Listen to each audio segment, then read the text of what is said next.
നാമസങ്കീർത്തനം ഗോവിന്ദ ഗോവിന്ദ. നമ്മൾ അടുത്ത പ്രഭാഷണത്തിലേക്ക് കിടക്കുകയാണ്. നമുക്ക് ഏകാദശ സ്കന്ധത്തില് 10-ാമത്തെ അധ്യായം അധികരിച്ചുകൊണ്ടുള്ള പ്രഭാഷണമാണ്. വത്സലാകുമാരി ചേർത്തല അമ്മേ ഈ വേദിയിലേക്ക് നമുക്ക് സാദരം ക്ഷണിക്കാം. ഹരേ രാമ ഹരേ രാമ രാമ രാമ ഹരേ ഹരേ, ഹരേ കൃഷ്ണ കൃഷ്ണ കൃഷ്ണ ഹരേ ഹരേ, ഹരേ രാമ രാമ രാമ രാമ ഹരേ ഹരേ, ഹരേ കൃഷ്ണ കൃഷ്ണ കൃഷ്ണ ഹരേ ഹരേ. ഭാഗവതഹംസ മള്ളൂർ ശങ്കരൻ നമ്പൂതിരിയുടെ ശ്രാദ്ധദിനത്തോട് വർഷാവർഷം നടത്തി വരുന്നതായിട്ടുള്ള ഈ ജ്ഞാനയജ്ഞം, ഭാഗവത നവാഹയജ്ഞത്തിന്റെ 8-ാം ദിവസത്തെ ഉച്ചയ്ക്ക് ശേഷമുള്ള 3-ാമത്തെ പ്രഭാഷണത്തിലായിക്കൊണ്ട് വത്സരാകുമാരി ചേർത്തല അമ്മയെ എല്ലാവിധ ആചാര്യ മര്യാദകളോടും കൂടി പാദങ്ങളിൽ നമസ്കരിച്ചുകൊണ്ട് ഈ വേദിയിലേക്ക് ഹൃദയപൂർവ്വം സ്വാഗതം ചെയ്യുന്നു. ഗോവിന്ദനാമ സങ്കീർത്തനം ഗോവിന്ദ ഗോവിന്ദ. ശ്രീ ഗുരു ചരണാംഭോജം യസ്യാം ദിശി വിരാജതേ തസ്യൈ ദിശേ നമസ്കുർമ കായേന വചസാ ധിയാ. ത്വദീയം വസ്തു ഗോവിന്ദ തുഭ്യമേവ സമർപ്പയേത് തേന ത്വദംഘ്രി കമലേ രതിമേ യച്ഛ ശാശ്വതിം. ശ്രീ ഗുരുവായൂരപ്പ ശരണം. ഏകാദശ സ്കന്ധം 10-ാമത്തെ അധ്യായം ഒന്ന് വിചാരം ചെയ്യാനായിട്ട് ഞാൻ സജ്ജനങ്ങളായ നിങ്ങളുടെ എല്ലാവരുടെയും അനുവാദത്തോടുകൂടി മനുത്തിരുമേനിയുടെ അനുഗ്രഹത്തോടുകൂടി ഞാൻ ആരംഭിക്കുകയാണ്.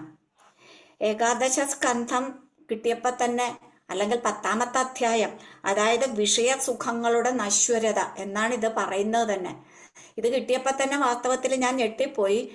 ഉദ്ധവ ഉപദേശം ഇത്രയും നാളും വളരെ കടുകട്ടിയാണ് എന്നുള്ളത് കൊണ്ട് ഭാഗവത സപ്താഹങ്ങളിൽ പോലും അത് വരുമ്പോൾ കാര്യമായി ഞാൻ ശ്രദ്ധിക്കാറില്ല. കാരണം മനസ്സിലാകില്ല എന്നുള്ളൊരു ധാരണ.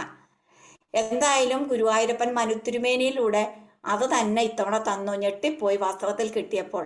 ദശമസ്കന്ധം വരെ ഉള്ളതായിരുന്നെങ്കിൽ എന്തെങ്കിലുമൊക്കെ കുറെ കഥയൊക്കെ പറഞ്ഞ് നിൽക്കാമായിരുന്നു. ഇതെങ്ങനെ പറഞ്ഞു പറ്റിക്കും എന്നുള്ളതോർത്ത് വളരെ വിഷമിച്ചു.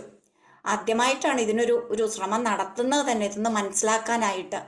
എന്തായാലും തിരുമേനി ആദ്യം തന്നെ പറഞ്ഞു, ശ്ലോകാനുശ്ലോകം വിവരണം വേണ്ട, വ്യാഖ്യാനങ്ങളൊന്നും മുഴുവനും വായിച്ച് സമർപ്പിക്കണ്ട, നിങ്ങൾക്ക് മനസ്സിലാകുന്ന ഭാഷയിൽ വളരെ ലളിതമായി ഓരോന്നും പറഞ്ഞാൽ മതിയെന്ന് ആദ്യം തന്നെ പറഞ്ഞു.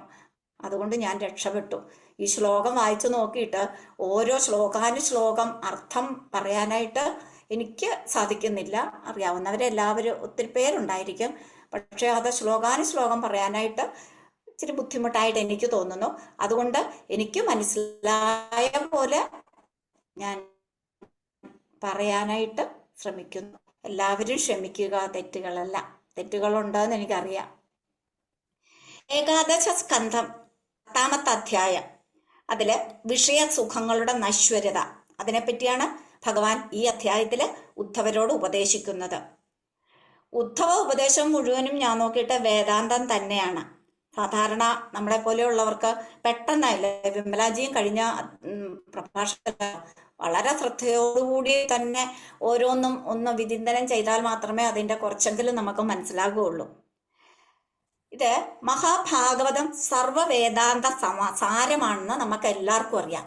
എല്ലാ വേദങ്ങളുടെയും കൂടെയുള്ള സാരമാണ്. അപ്പം അതെന്തുകൊണ്ടാണ് അങ്ങനെ പറയണേന്ന് വെച്ച് കഴിഞ്ഞാൽ, ഇതിൽ 1, 2, 3, 4, 5 സ്കന്ധം ഋഗ്വേദത്തെയും 6, 7, 8, 9 സ്കന്ധങ്ങൾ യജുർവേദത്തെയും 10-ാമത്തെ സ്കന്ധം സാമവേദത്തെയും 11, 12 സ്കന്ധങ്ങൾ അഥർവവേദത്തെയും ബന്ധിച്ചുള്ളതാണ്.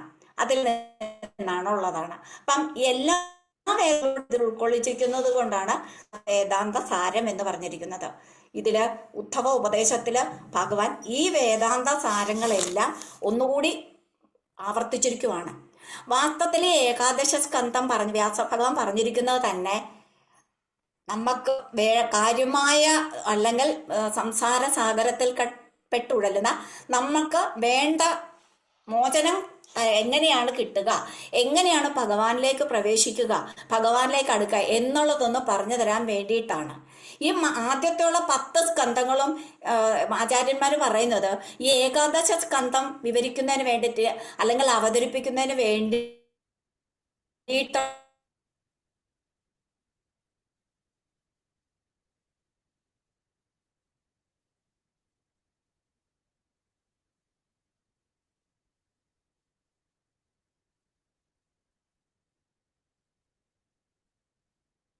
ഒക്കെ വേണ്ടേ.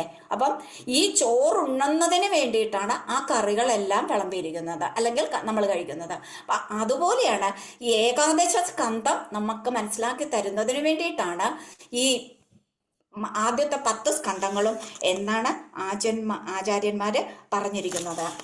ഇവിടെ പറഞ്ഞു വിഷയസുഖങ്ങളുടെ നശ്വരത. നമുക്ക് എല്ലാ കാര്യത്തിലും ഭാഗവത ആദ്യം തൊട്ടേ പറയുന്നുണ്ട് എല്ലാത്തിനോടുള്ള വിരക്തി. ഈ സ്കന്ധത്തിന്റെ ഏകാദശ സ്കന്ധത്തിന്റെ ലക്ഷണം തന്നെ മോക്ഷം അല്ലെങ്കിൽ മുക്തി എന്നാണ്. അപ്പൊ ഇതിനകത്ത് പറയുന്നത് ഈ മുക്തി അല്ലെങ്കിൽ മോക്ഷം എന്ന് പറയുന്നത് മരിച്ചതിന് ശേഷമുള്ള മോക്ഷം അല്ലെങ്കിൽ മുക്തി അല്ല ഉദ്ദേശിക്കുന്നത്. പിന്നെ എന്തിനാ? എല്ലാത്തിനോടും വിരക്തി, ഭഗവാൻ ഒഴികെ മറ്റെല്ലാത്തിനോടുമുള്ള വിരക്തിയാണ് ഇതിൽ ഉദ്ദേശിക്കുന്നത്. അതിന് ദ്വിതീയ സ്കന്ധത്തില് അവസാനത്തെ അധ്യായത്തിൽ മറ്റെല്ലാ സ്കന്ധങ്ങളുടെയും ലക്ഷണങ്ങൾ പറയുന്നിടത്ത് ഏകാദശ സ്കന്ധത്തിന്റെ ലക്ഷണമായി പറയുന്നത് മുക്തർഹിത്വാൻ യഥാരൂപം സ്വരൂപേണ വ്യവസ്ഥിതി എന്നാണ്. അതായത് അന്യഥാരൂപം ഒഴിവാക്കിയിട്ട് അവനവനവിൽ തന്നെ ഉറച്ചിരിക്കുക, മറ്റൊരു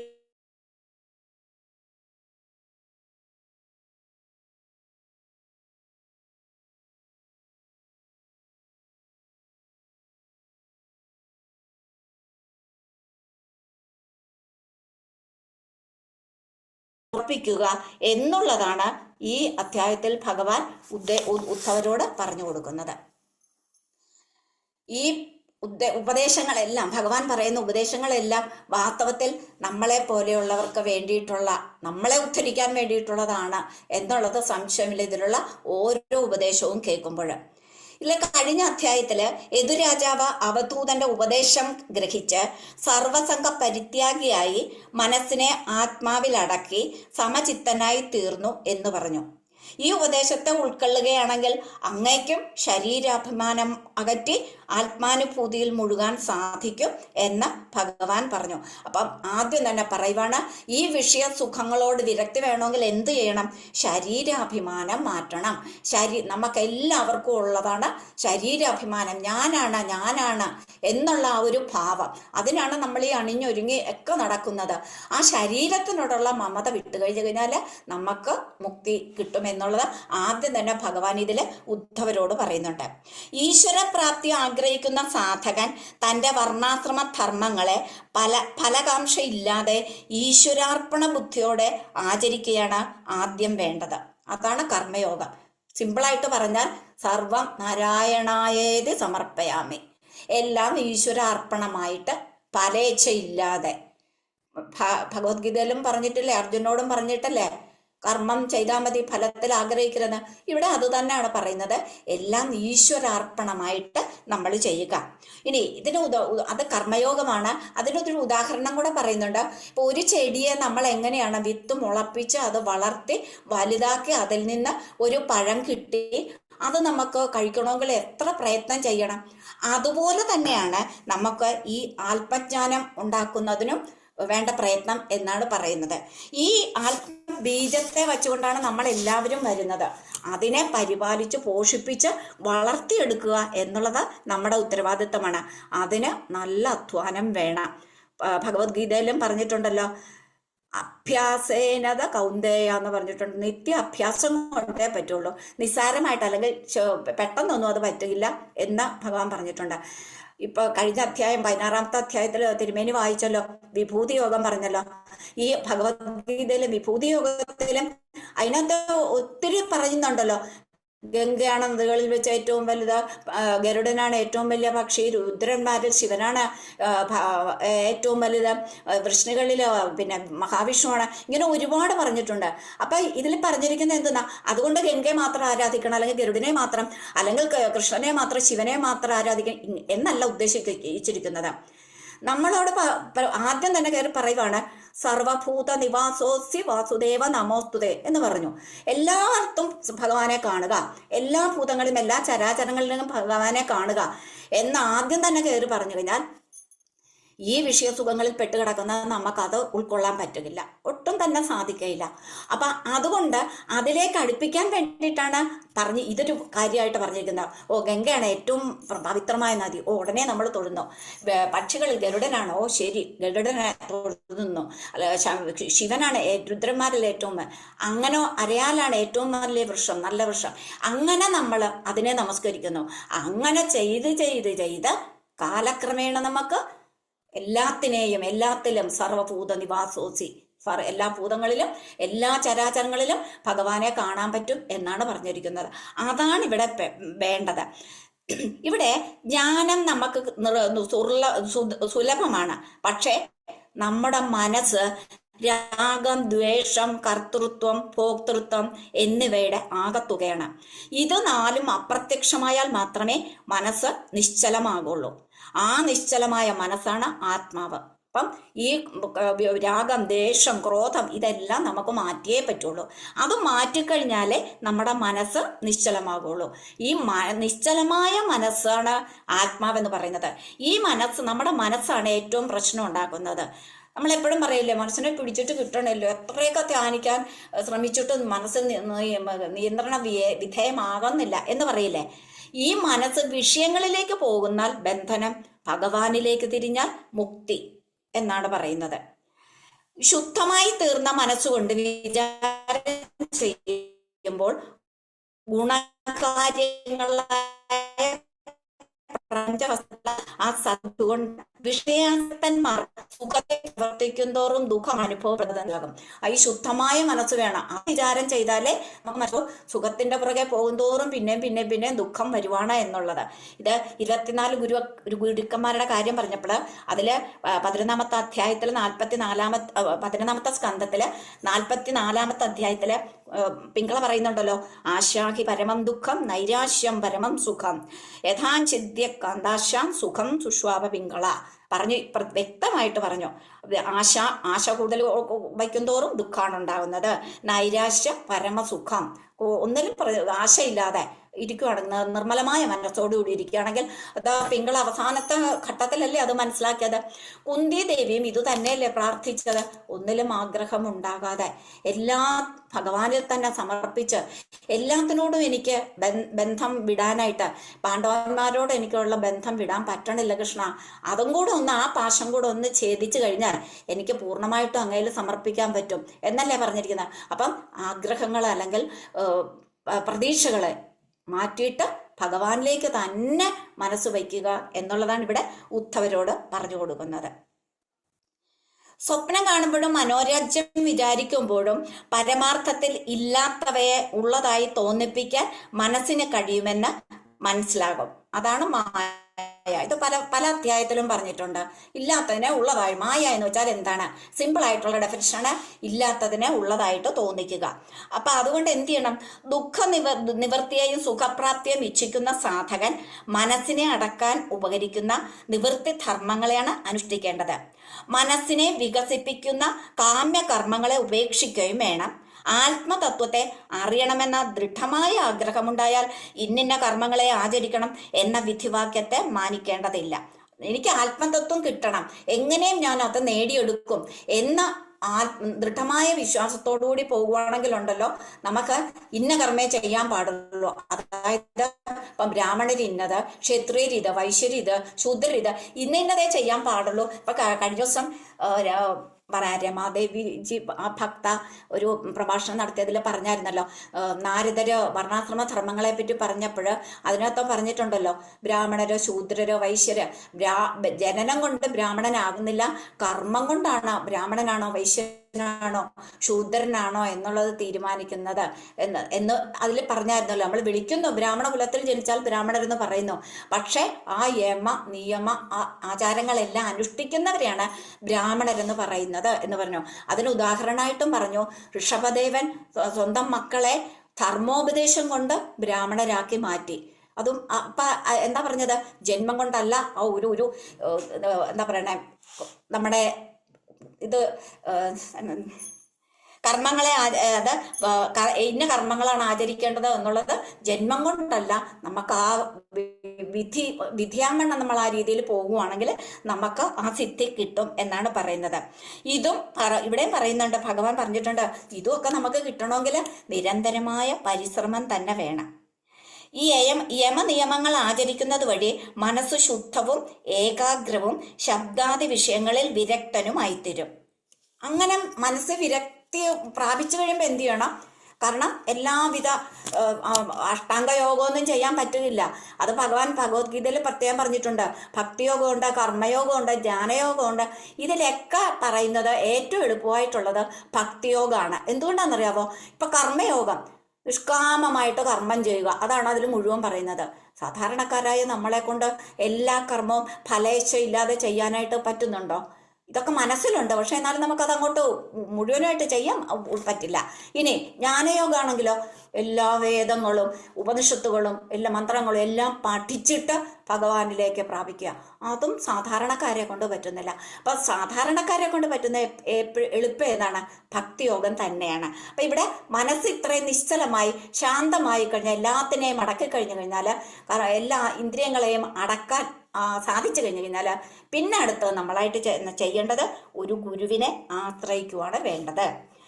ഗുരോരനുഗ്രഹേണൈവ പുമാൻ പൂർണ്ണ പ്രശാന്തയെ 10ാമത്തെ സ്കന്ധത്തില് 81ാമത്തെ അധ്യായത്തിൽ പറഞ്ഞിട്ടുണ്ടല്ലോ. അപ്പൊ ഒരു ഗുരുവിനെ കിട്ടിയാൽ മാത്രമേ പൂർണ്ണമാകുള്ളൂ. നമ്മൾ കുറെ പുസ്തകം വായിച്ചു, കുറെ യൂട്യൂബിൽ നിന്നും ഒക്കെ നോക്കി പഠിച്ചു കഴിഞ്ഞാലും തീർച്ചയായിട്ടും ഒരു ഗുരുവിന്റെ അനുഗ്രഹം നമുക്ക് വേണം, എന്നാലേ അതിന്റെ പൂർണ്ണമായിട്ടും പ്രാപ്തി ഉണ്ടാവുള്ളൂ. നമ്മുടെ അഹങ്കാരം ശമിക്കാനും ഗുരുസ്മരണ ഉണ്ടായാൽ മതി എന്നാ പറയുന്നത്. അതിപ്പോ ഗുരുവിനെ നേരെ കാണണമെന്നില്ല, ഗുരുവിന്റെ അടുത്തേക്ക് പോകണമെന്നില്ല, ഗുരുസ്മരണ ഉണ്ടായാൽ മതി, നമ്മുടെ ഉള്ളിലുള്ള അഹങ്കാരം ശമിക്കും. അങ്ങനെ നമ്മുടെ അഹങ്കാരം ശമിച്ച് മനസ്സിനെ അടക്കുക.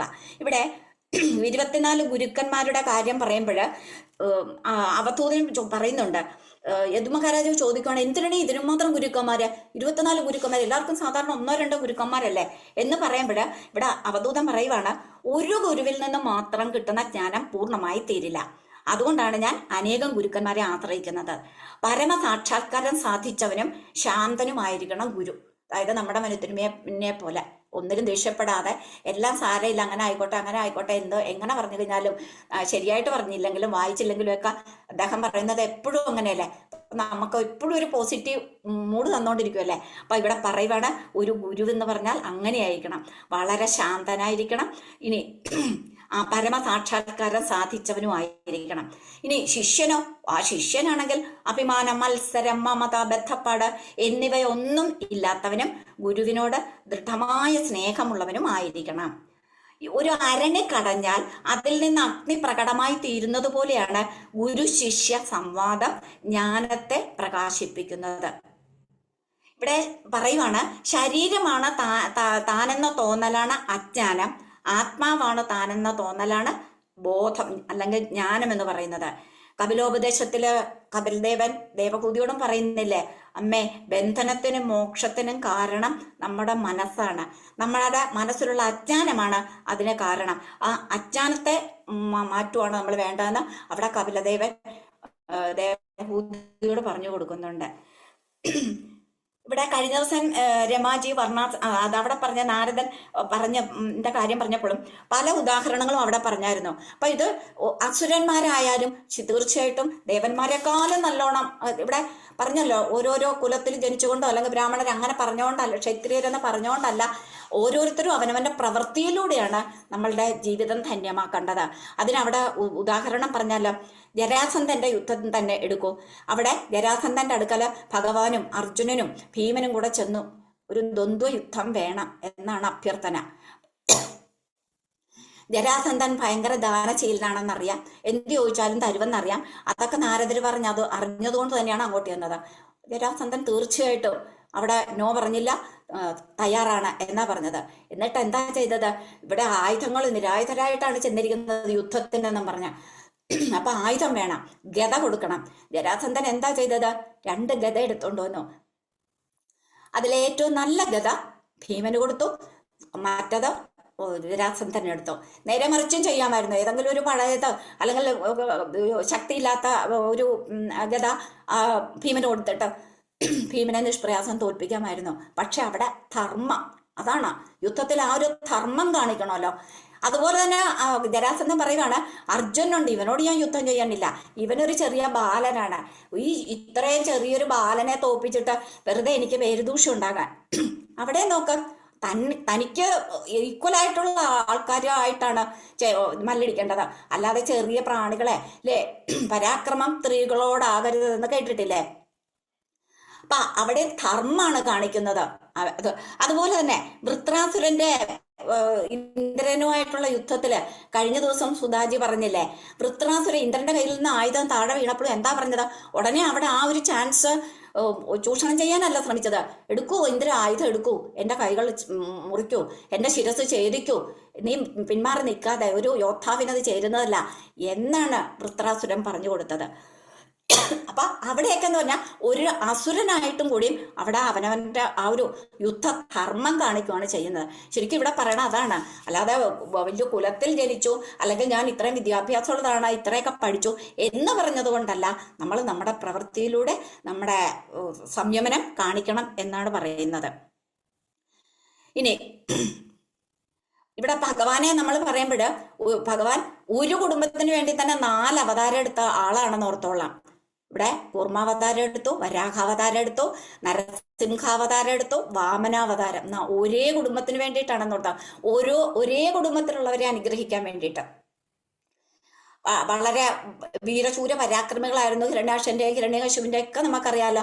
അവരൊക്കെ ഭയങ്കര വളരെ മോശമായിട്ട് പെരുമാറിയിരുന്നവരാ.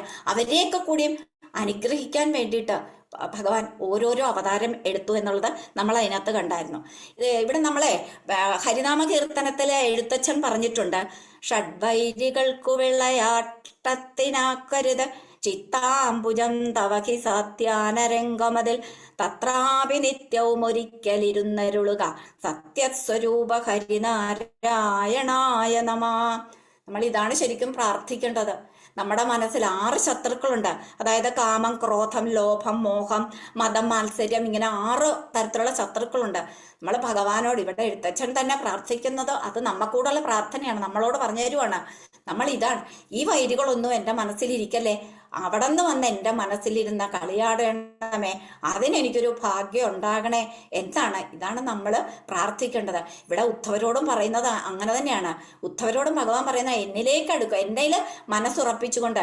ഞാൻ ഇവിടെ നിന്ന് സ്വധാമത്തിലേക്ക് പോകുന്നു എന്നും പറഞ്ഞ് ഇത്രയും വിവരമുള്ള ഉദ്ധവനെ അറിയാലോ. ഉദ്ധവൻ ബുദ്ധിസത്തമനാണ്, ബൃഹസ്പതിയുടെ ശിഷ്യനാണ്, ദേവഗുരുവായ ബൃഹസ്പതിയുടെ ശിഷ്യനാണ്. ഇത്രയും വലിയൊരാളായിട്ടും ഭഗവാന് വിശ്വസിക്കാൻ പറ്റണില്ല എൻ്റെ തിരോധാനം ഉദ്ധവരെ ഇത്രയും വിഷമിപ്പിക്കണ്ടെന്നുള്ളത്.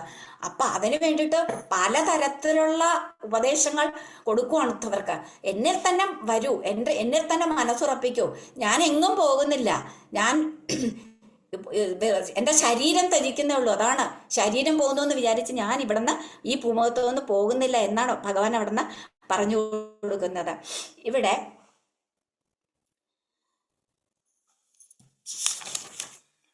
വിറകിനെ പ്രകാശിപ്പിക്കുകയും ദഹിപ്പിക്കുകയും ചെയ്യുന്ന അഗ്നി വിറകിൽ നിന്ന് വേറെയാണല്ലോ.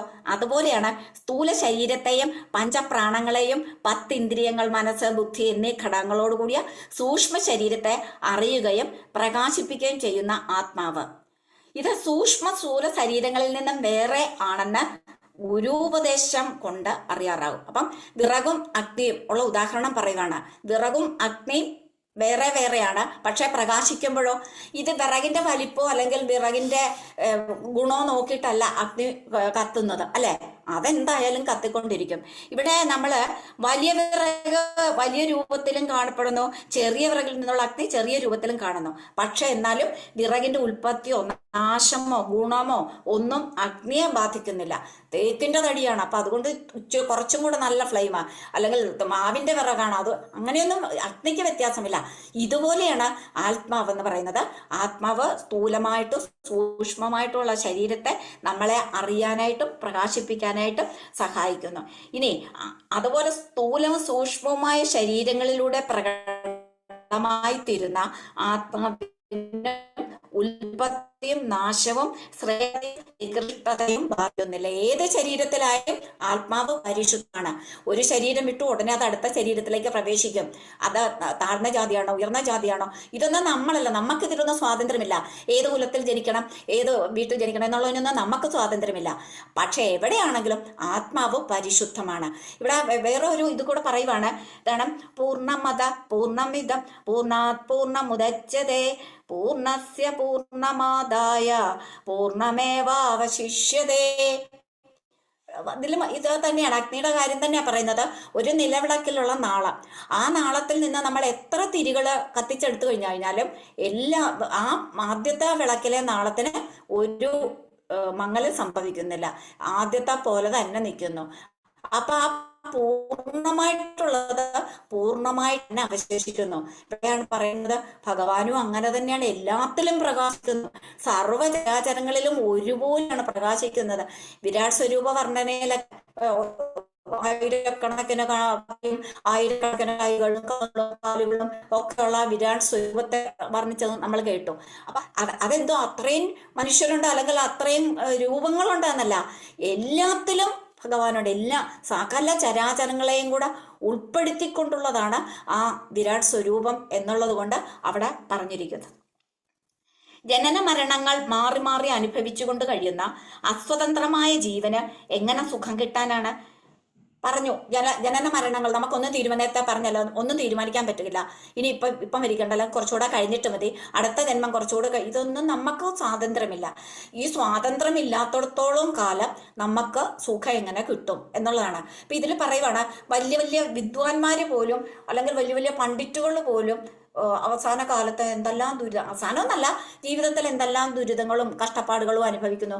നേരെ മറിച്ച് നമ്മൾ തന്നെ പറയാറുണ്ടോ, ഒരു അമ്പലത്തിലും പോയിട്ടില്ലോ, തൊഴുതിട്ടും ഇല്ല, ഒന്നുമില്ല, എന്നിട്ടും കൂടി നോക്കിക്കുക എന്തൊരു സുഖമായ മരണം നോക്കിക്കുക അങ്ങേരുടെ എന്നൊക്കെ നമ്മൾ പറയാറില്ലേ. അപ്പം ഇവിടെ ദുഃഖം മൂഢന്മാരും ചിലപ്പോൾ സുഖികളായിട്ട് കാണാം. അതുകൊണ്ട് ജഡമായ കർമ്മത്തിന് ഈശ്വര സാന്നിധ്യത്തിൽ മാത്രമേ ഫലം തരാൻ കഴിയുകയുള്ളൂ. ശരീര അഭിമാനം നിലനിൽക്കുന്നിടത്തോളം കാലം മരണഭയവും അനുഭവപ്പെട്ടുകൊണ്ടിരിക്കും. ശരീരത്തിന്റെ മരണത്തെയും പ്രപഞ്ച വസ്തുക്കളുടെ നശ്വര സ്വഭാവത്തെയും വീണ്ടും വീണ്ടും വിചാരം ചെയ്താൽ വൈരാഗ്യം ഉണ്ടാകും. ഇവിടെയാണ് ആചാര്യസ്വാമി ഭജഗോവിന്ദത്തിലെ ആചാര്യസ്വാമികൾ പറഞ്ഞിരിക്കുന്നത്. നമുക്കൊന്ന് സ്മരിക്കാം. നളിനീദളഗത ജലമതി തരളം തദ്വജ്ജീവിതമതിശയ ചപലം വിദ്ധി വ്യാധ്യഭിമാനഗ്രസ്തം ലോകം ശോകഹതം ച സമസ്തം. താമരയിലിൽ വീഴുന്ന ജലം പോലെയാണ് നമ്മുടെ ജീവിതം എന്നാണ് പറയുന്നത്. എപ്പോൾ വേണമെങ്കിലും അത് താഴത്തേക്ക് പതിക്കാം, എപ്പോൾ വേണമെങ്കിലും രോഗബാധിതനായി തീരും. അപ്പൊ അതുകൊണ്ട് നമ്മുടെ ഈ ജീവിതത്തിൽ ഇവിടെയും പറയുന്നത് ശരീര അഭിമാനമൊന്നും വേണ്ട, ഇത്രയ്ക്കിത്രയേ ഉള്ളൂ ഒരു മനുഷ്യ ജന്മം എന്ന് പറയുന്നത്. അപ്പം ആചാര്യസ്വാമികൾ അതിലും പറയുവാണ്, അതുകൊണ്ട് എന്ത് ചെയ്യണം, ഉള്ള കാലം ഭഗവാനെ പ്രാർത്ഥിച്ച് ഭഗവാനെ മാത്രം ആശ്രയിച്ച് അവിടത്തേക്ക് ലയിച്ചു ചേരുക എന്നുള്ളതാണ് അതിലും പറയുന്നത്. ഇവിടെ ഉദ്ധവരോടും അങ്ങനെ തന്നെയാണ് ഭഗവാൻ പറയുന്നത്. എല്ലാത്തിലും വൈരാഗ്യം ഉണ്ടാക്കുക, നശ്വര സ്വഭാവത്തെയും വീണ്ടും വീണ്ടും വിചാരം ചെയ്താൽ നമുക്ക് വൈരാഗ്യം ഉണ്ടാകുമെന്ന്, എല്ലാത്തിനോടും വിരക്തി ഉണ്ടാകുമെന്നാണ് പറയുന്നത്. അതിന് ഉദാഹരണം പറഞ്ഞിരിക്കുകയാണ്.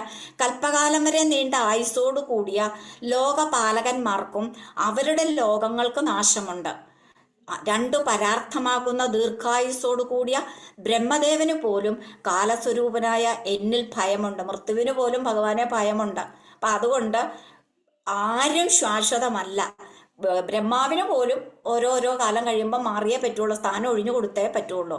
അതുകൊണ്ട് എല്ലാ സുഖപദാർത്ഥങ്ങളും നശ്വരങ്ങളാണെന്ന് മനസ്സിലാക്കി അവയിൽ വൈരാഗ്യം വളർത്തിയാൽ മാത്രമേ സകല കർമ്മങ്ങളെയും അപേക്ഷിച്ച് മനസ്സിനെ ആത്മാഭിമുഖമാക്കാൻ സാധിക്കൂ. എല്ലാ കർമ്മങ്ങളെയും ഉപേക്ഷിക്കണം. എന്നിട്ട് ആത്മാവിലേക്ക് തന്നെ നമ്മൾ തിരിയുക. നശ്വരങ്ങളാണെന്ന് മനസ്സിലാക്കി. ഇതെല്ലാം ഈ കാണുന്നതെല്ലാം നശ്വരങ്ങളാണെന്ന്. ഒരു താമര ഇലയിൽ വീഴുന്ന വെള്ളം പോലെ, അല്ലെങ്കിൽ താമര പൂവിൽ വീഴുന്ന വെള്ളം പോലെ പെട്ടെന്ന് അത് തെറിച്ച് താഴത്തേക്ക് വീഴും. ഇന്നും പോയി നാളെ ഒരു നല്ലൊരു പനി വന്നാൽ മതി, തീർന്നു, നമ്മുടെ ഊർജ്ജം എല്ലാം തീർന്നു. അതുകൊണ്ട് ഉള്ള കാലം ഭഗവാനിൽ തന്നെ ശരണം പ്രാപിക്കുക. ഇത്രയും ഉപദേശം കേട്ടപ്പോൾ ഉദ്ധവർ വീണ്ടും ചോദിക്കുവാണ്, സത്വാദി ഗുണങ്ങളുടെ വികാരമാകുന്ന ശരീരത്തിൽ ഇരുന്നു കൊണ്ട് തന്നെ ശാരീരിക ധർമ്മങ്ങളോട് ബന്ധപ്പെടാതെ ജീവിക്കുന്നത് എങ്ങനെ? ഇത് തന്നെ അർജുനൻ ഭഗവത്ഗീതയിലും ചോദിച്ചിട്ടുണ്ട്. അപ്പൊ അവിടെ പറയുന്നതാണ്, ഇവിടെ വെച്ച് പറയുന്നു, ഒരേ ആത്മാവ് തന്നെയാണ്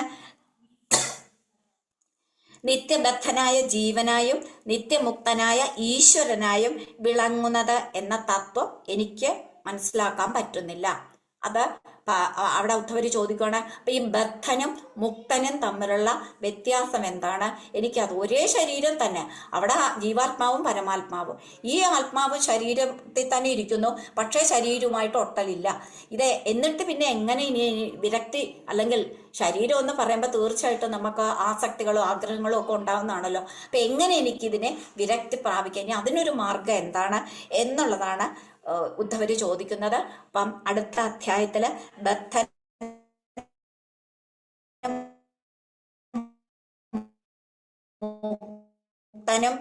എന്നുള്ള അധ്യായം, കഴിഞ്ഞ അധ്യായത്തില് കഴിഞ്ഞ പ്രഭാഷണത്തില് പറഞ്ഞല്ലോ, ആശ്രിതന്മാരുടെ പ്രാർത്ഥന പ്രഭുവിന്റെ കർമ്മമെന്ന. അപ്പൊ അതുപോലെ നമ്മുടെ എല്ലാവരുടെയും പ്രാർത്ഥനകള് ഭഗവാൻ എന്നുള്ള പ്രാർത്ഥനയോടുകൂടി ഇവിടെ മുകുന്ദമലയിൽ കണ്ട് ഇനന്തനുജകിങ്കരം പതിത പൂമമഹാർണവോദഹേ കൃപയാതവ പാദപങ്കജൂളേ സദൃശം വിചിന്തയാ. അതിൽ പറയുന്നു, അല്ലയോ ഭഗവാനെ, ഭയങ്കരമായ സംസാര സമത്തിൽപ്പെടുകയും ഞാൻ കയ്യും കാലും കുഴയുവാണ് എൻ്റെ. അതുകൊണ്ട് അങ്ങയുടെ തൃപ്പാദങ്ങളിൽ ആശ്രയിച്ചുള്ള ഒരു നിസ്സാര ജീവി എന്നെങ്കിലും വിചാരിച്ച് രക്ഷിക്കുവാൻ കനിവുണ്ടാകണേ എന്ന്. നമുക്കും ഇത് തന്നെയല്ലേ നമ്മുടെയും പ്രാർത്ഥന?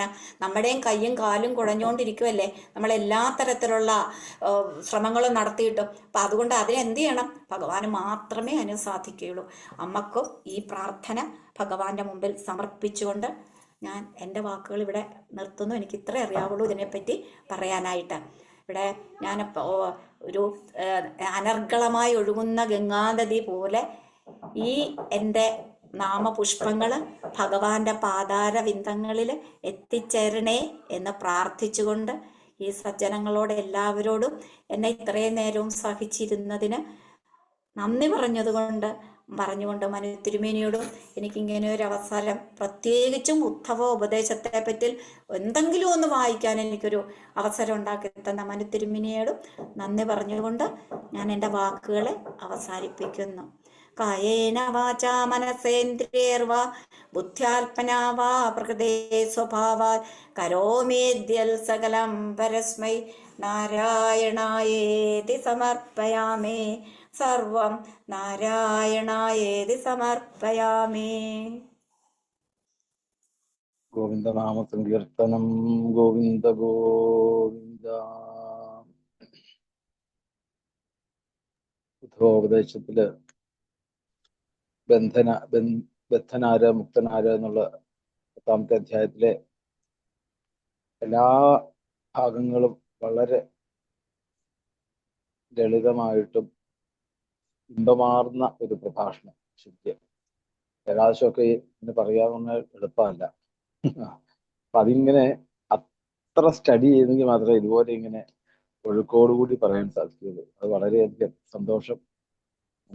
നന്നായിട്ട് അത് മനസ്സിലാക്കി അത് ജനങ്ങളിലേക്ക് എത്തിക്കാൻ ഉള്ള ഒരു തയ്യാറെടുപ്പ് നമ്മൾ എത്ര നമിച്ചാലും മതിയാവില്ല. വളരെയധികം സന്തോഷം. ഇനിയും പരിശ്രയിച്ചിക്ക് ധാരാളം സത്സംഗങ്ങൾ കിട്ടട്ടെ, സൽക്കർമ്മങ്ങൾ ചെയ്യാൻ സാധിക്കട്ടെ. ആയുരാരോഗ്യം, ആയുസോളം നല്ല ആരോഗ്യം ഗുരുവായൂരപ്പൻ നൽകട്ടെ എന്ന് എല്ലാവർക്കും ആ ശ്രീകുമാരി അമ്മയ്ക്ക് വേണ്ടിയിട്ട് പ്രാർത്ഥിക്കാം. ഗോവിന്ദനാമ സങ്കീർത്തനം. ഗോവിന്ദ ഗോവിന്ദ.